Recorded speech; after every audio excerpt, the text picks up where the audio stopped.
So we'd like very much to bring up on stage Georg Weber, who is the CTO and executive board member at Wilo. Thank you very much for joining us today, Georg.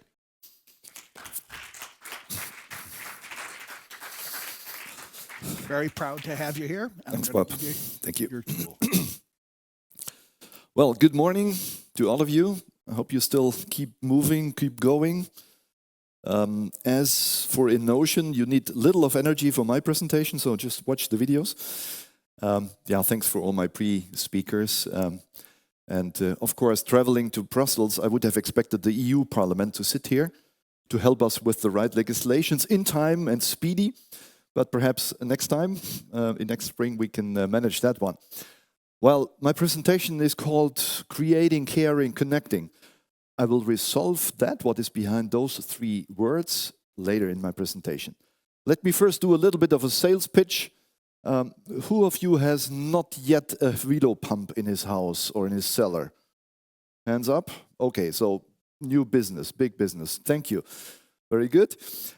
We are a global player, acting worldwide. Some of our customers perceive us as innovation and technology leader, and we are very happy about that and want to support that perception then with real facts. Our business you can divide into three fields. One is the building services. This is where we come from typically, so we hear a lot about smart buildings today. Going beyond, it's water management. So transporting water over long distance, but transporting water also from A to B, also managing sewage water, etc., etc. And last but not least, industry, whereby industry is a large span of different activities. You may also think of data centers as industry.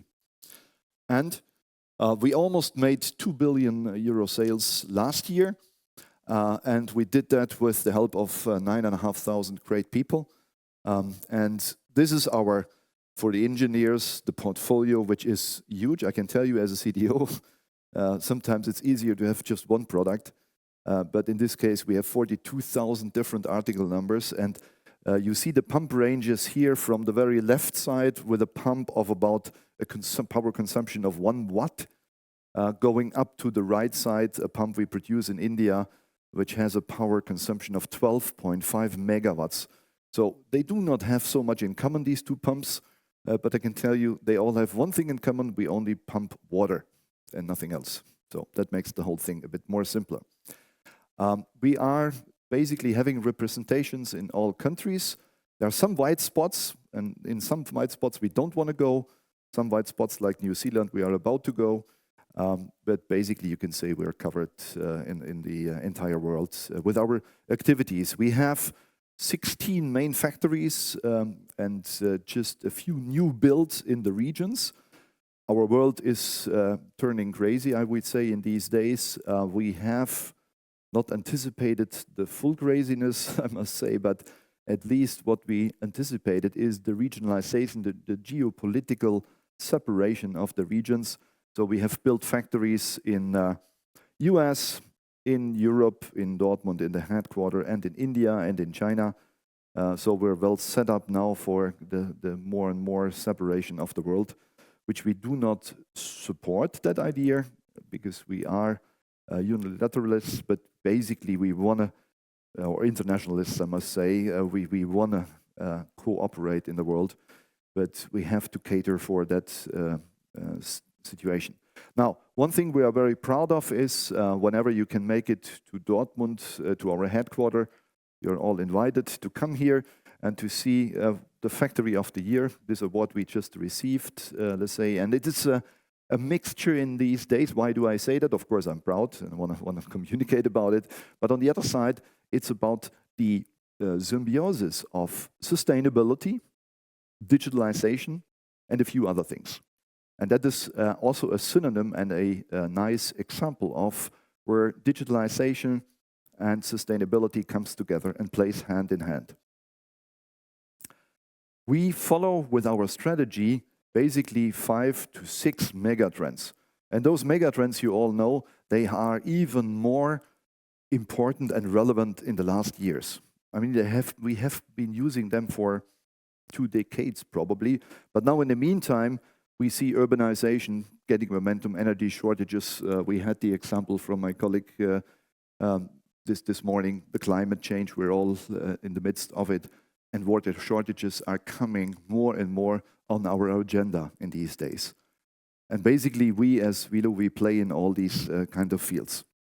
Now, what we have done as a board, we decided 1.5 years ago, and that is quite a remarkable step. We decided that the sustainability strategy we had until then will be the new corporate strategy for the company. And that is quite a step, I must say. It's a lot of fun, because I can tell you it's triggering a lot of good questions coming to you.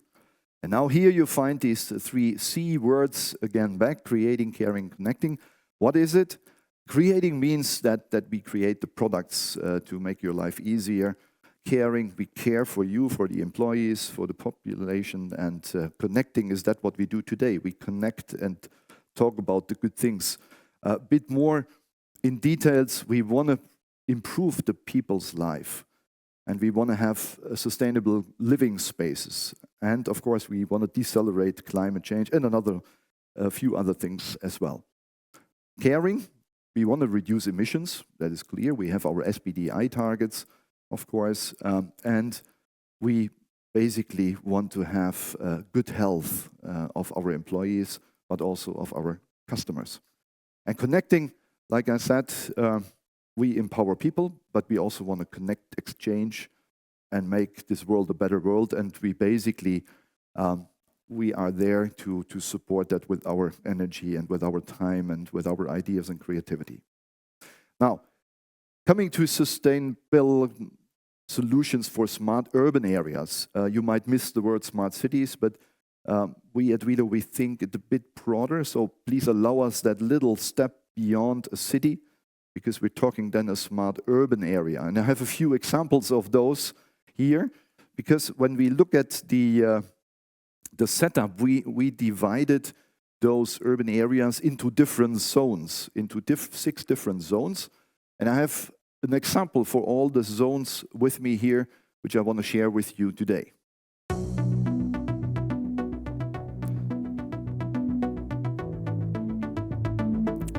And here what you see is we basically built on the expertise of Innocean, KNX, and all the other guys who are helping us with the connectivity.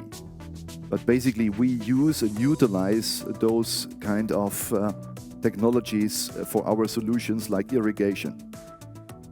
We do a lot of monitoring, but we can only do that with remote controls and remote systems.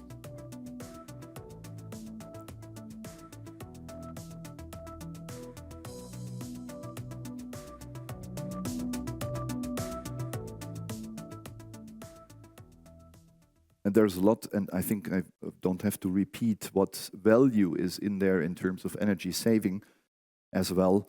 And I always talk about when we see the evolvement over the last decades, we had the electrification, we had the electronification, we had then the digitalization. I would say then we had the smartification, and now in these days we're talking AI, where AI gives us a next level of energy efficiency and energy saving as well. Now, I have examples for every single zone here. For example, data centers.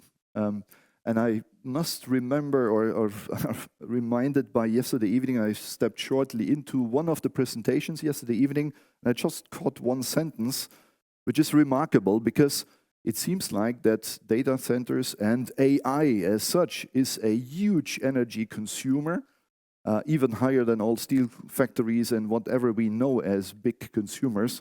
So there is a need for energy saving with data centers, and we provide more and more high efficiency pumps for cooling of these centers. And of course, the next step is to use that heat and district heating systems where we are also involved. So there's a lot of benefit, and here the EU is giving legislations and, how should I say, directives that basically the waste heat will have to be used as district heating, so that this heat is not evaporating and only causing CO2, let's say, emissions. So that's a good example of that one. Here you see one of the data centers of Google in Finland. And you see that, of course, with our nice green pumps. High efficiency is very much needed in data centers. Additionally, reliability. Sometimes we have data centers who are asking us to run 364 days, 18 hours, and we have 6 hours for maintenance per year. So this is just to give you an idea about, let's say, reliability of a pump in a data center. Now, looking to a next example, which is a urban area, but we forget that often in cities. We have here an example of an Indish setup where we have 106 villages connected, where water is being pumped up to higher levels to feed these people. So when we talk water scarcity, we often talk immediately about food scarcity. So with the water, we help to feed people, and this is one of the nice example here from Madhya Pradesh.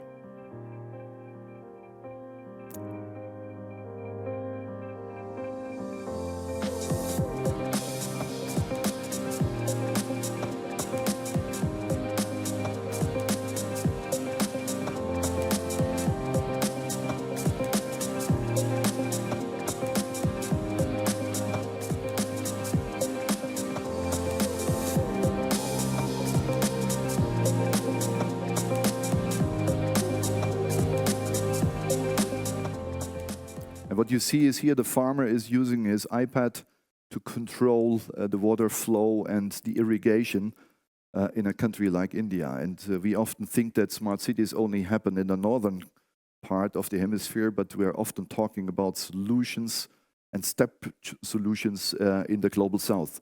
So please don't forget that. And I must say I was extremely excited about Johannes' presentation. When he showed a lot of smart cities, there's a lot coming more in the global south, because the global south is preparing new smart cities. The global north just has old cities to migrate slowly into smart cities. And that is quite a challenge for us living in these cities like Brussels, where it is not so easy to convert into a smart city. We have here a nice example of the northern train station of Austria, of Vienna. Also there we have solutions. And we look at London, for example. We have here a nice example.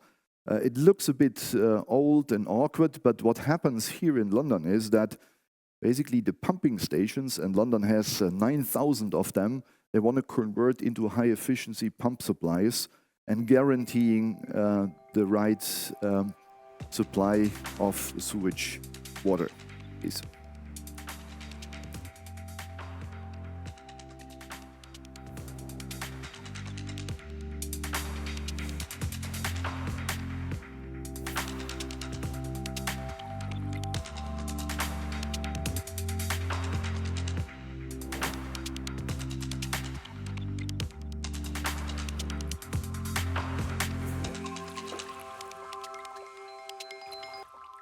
Yeah, so Thames Water is one of the largest water suppliers in Europe, supplying water, fresh water in this case, to 18 million people. And you see that. And you might wonder, why do I talk so often about efficient pumps and efficiency? Does somebody have an idea how many % of the world's electric energy goes into pumps? Any ideas? Any votes? Any guesses? 0.1%, okay. Somebody a bit more optimistic? Yeah. 0.2. Does somebody know how much light is causing the electric energy in the world? It's 10%, by the way.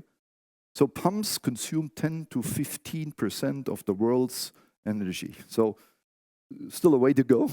No, but it's no wonder, because you saw it in this example, we never see these pumps. They are either in the cellar, we don't care, or they're on the ground somewhere, or somewhere hidden. They're never in the center of a city where we all look at the pump, right? So I think that is one of the important information you can take away, is that is huge, the pump consumption. Now, the other very tricky, or how should I say, tricky, surprising, shocking calculation is that we assume that 90% of the pumps in the world are running inefficiently. Typically, a pump you should control with electronics, and you should have that on the right pump point, but basically it's hardly done because people don't know it. So we could just simply in Europe, and we have legislations in Europe as well, we could save, when we have calculated that, with this calculation, we could save 246 terawatt hours of power. 46 terawatt hours of power is half of the energy consumption of France, or a bit less than a half of Germany, with 520 terawatt hours per year. Calculating that the other way around, it might be 80 coal-fired, carbon-fired power stations we could save. Yeah? So you see, there is a huge impact, and please spread the word. We need to exchange these old pumps into new ones, and we are here to help. So that was sales pitch number 2. Going on, let's say with these pumps, those are very smart pumps. So they talk to each other, they talk to the building management or whatever, and of course with protocols which are all needed. And often the issue is indeed we're in the cellar, so there is no let's say heuristic information. So we often need to work here with different standards to make sure that these pumps get their data also to the right place. But in the meantime, you see those, and they are smartified so that when there's a soccer game, let's say the world champion, and in the break, whatever, 20 million people from London go into to the toilet, then these pumps are all already running up and starting to manage the flow then.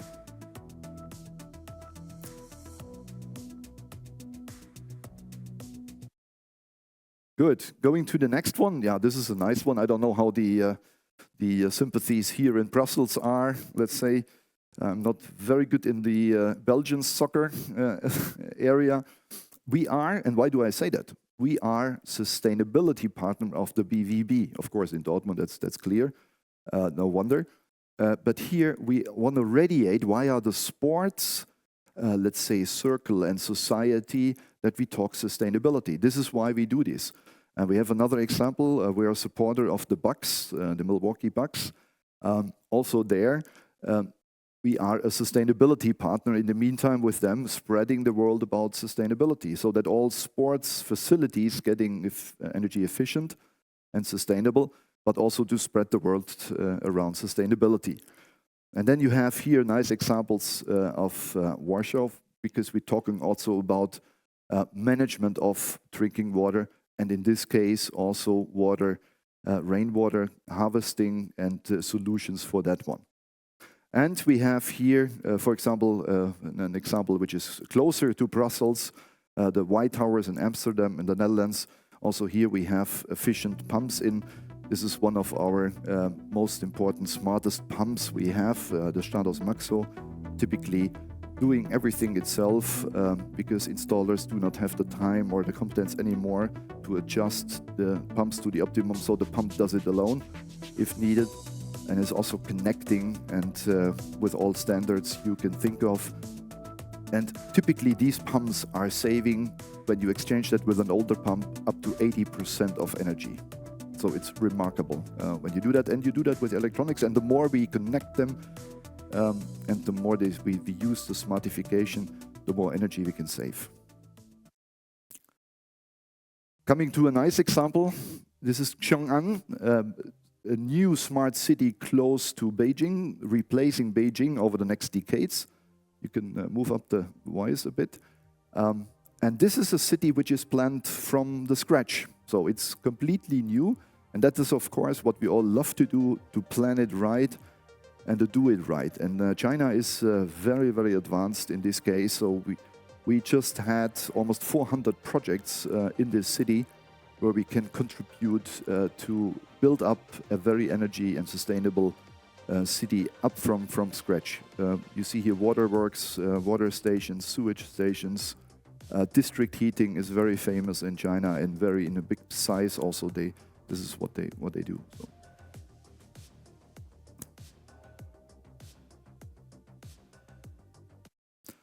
All right. Yeah, and then last 2 slides, we're talking about Dortmund, the headquarters. We have been, I would say, busy in the last 10 years to rebuild a complete smart area, let's say in Dortmund, not only with a smart factory, but also with smart buildings. And we basically just, one thing is, and then I can show you that here on the last slide, we reduced energy by almost 40% over the years. Investing in everything you can think of, not only PV stations, smart control pumps, of course, power stations, rainwater harvesting, and we are investing in H2, in green H2, so from the PV power which is available on the weekend, we produce green hydrogen, which we then use again the week thereafter. So let's say a lot what we put in there, and this is also why we got a lot of awards for this setup, but also we're proud as a company that it pays off to invest in sustainability. And with that, I want to close and thank you for your attention. And let's make the world a better world. Thank you. Thank you.